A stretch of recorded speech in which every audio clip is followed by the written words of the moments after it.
Capítulo 2, Parte 11. Teoria e prática. Pelo que podemos observar do relato contido nas páginas precedentes, são muitas e imprevistas as dificuldades a vencer na fase inicial da mediunidade. Não faltam turbulências, inquietações e perplexidades, nem pessoas despreparadas, mas que se julgam entendidas, que não apenas podem complicar seriamente as coisas, como até levar o médium iniciante a enveredar por atalhos nos quais acabará por perder-se. Suponhamos, contudo, que o sensitivo, homem ou mulher, tenha conseguido atravessar ileso, ou apenas com algumas equimoses e cicatrizes de pequena monta, esse período de turbulência inicial. Está ciente de que dispõe de faculdades mediúnicas que precisam ser ajustadas e postas a serviço do próximo.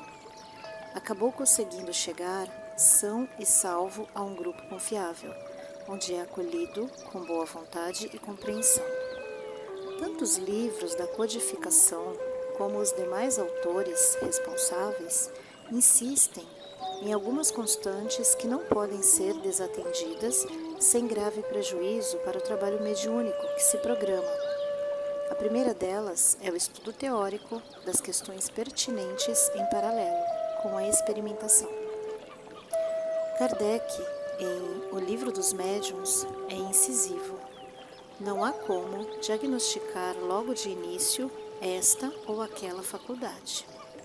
Discorrendo sobre a psicografia, por ser de maneira geral uma das faculdades mais ambicionadas pelos iniciantes, diz ele, ela se manifesta nas crianças e nos velhos, em homens e mulheres, quaisquer que sejam o temperamento, o estado de saúde, o grau de desenvolvimento intelectual e moral.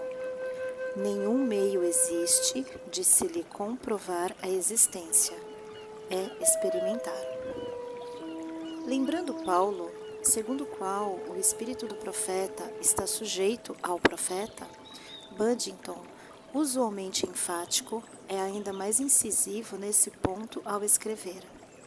Tais considerações demonstram a insensatez de tentar primeiro desenvolver a mediunidade e depois estudar o ABC do assunto. A recusa ao estudo prévio do assunto nasce da tola noção de que a mente muito cultivada é um empecilho à manifestação dos espíritos. Essa gente diz candidamente que jamais lê coisa alguma.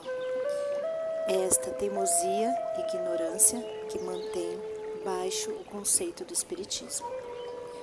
Ressalvando que o livro se destina ao contexto espiritualista inglês e tem mais de 40 anos de publicação, é preciso admitir que ele não deixa de ter fortes razões para assim enfatizar esse aspecto, mesmo porque, como assinala mais adiante, o trato com os espíritos demonstra precisamente o contrário do que pensam os despreparados manipuladores da mediunidade.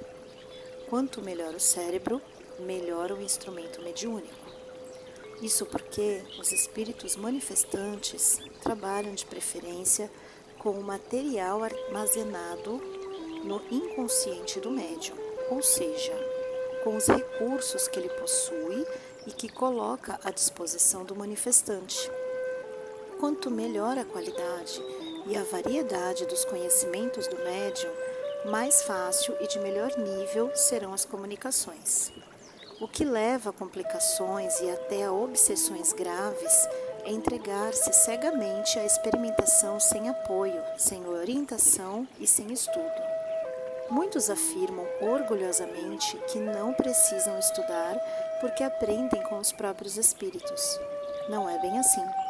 Sem dúvida, o prolongado e disciplinado intercâmbio com espíritos de mais elevada condição evolutiva, como no caso do nosso querido Chico Xavier, contribui de maneira ponderável para o aprimoramento moral e intelectual do médium responsável, mas são os espíritos os primeiros e mais insistentes em recomendar ao médium que leia, estude, observe, medite, pergunte a quem saiba, permaneça vigilante e ore com frequência para manter o que amigos nossos costumam chamar de teto espiritual. Por mais enfática que seja, a palavra de Buntington é irretocável.